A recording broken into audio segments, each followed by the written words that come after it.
From the Brat Stop in Kenosha, this is the 14th season premiere of SSW. I am Ryan Young, joined by the two-time Emmy Award winner, Mr. Television Scott Beatty. And Scott, what a night it was. It was a terrific night, Ryan. Scott, what?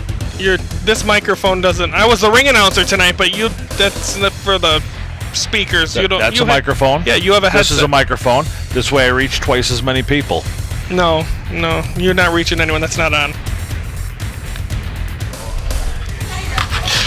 Okay, folks, let's go to our opening contest. Of course, it was between Mikey Wild going one-on-one with the Mouth of the Midwest, JP, and this was a Lords of the Ring qualifier, and JP gets the victory. And JP cheated, lied, stealed, paid off, stole a horse, robbed a bank, went overseas to arrange all this happening for tonight's match. It's a conspiracy theory, and I'm going to find someone willing to sue him. But in the end, who won?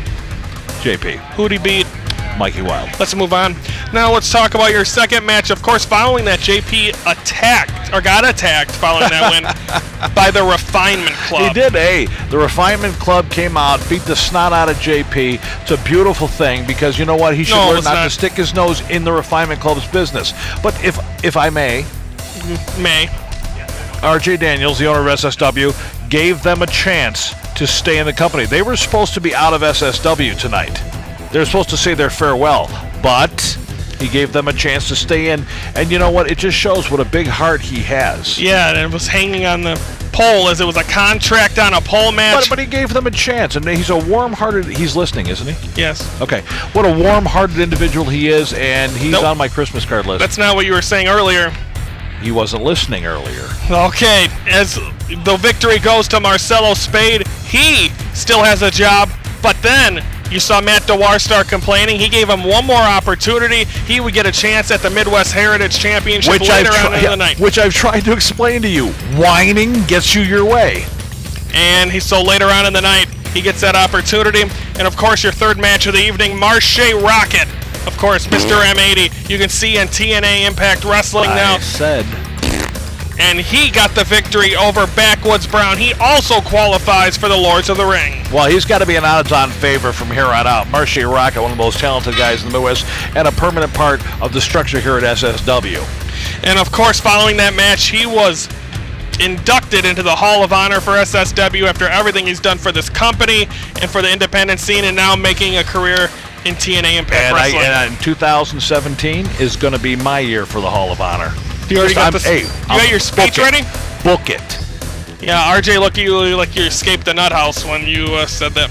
Okay, your next match of the evening was for the Lightning Division Championship. It was your guy, the High Priest.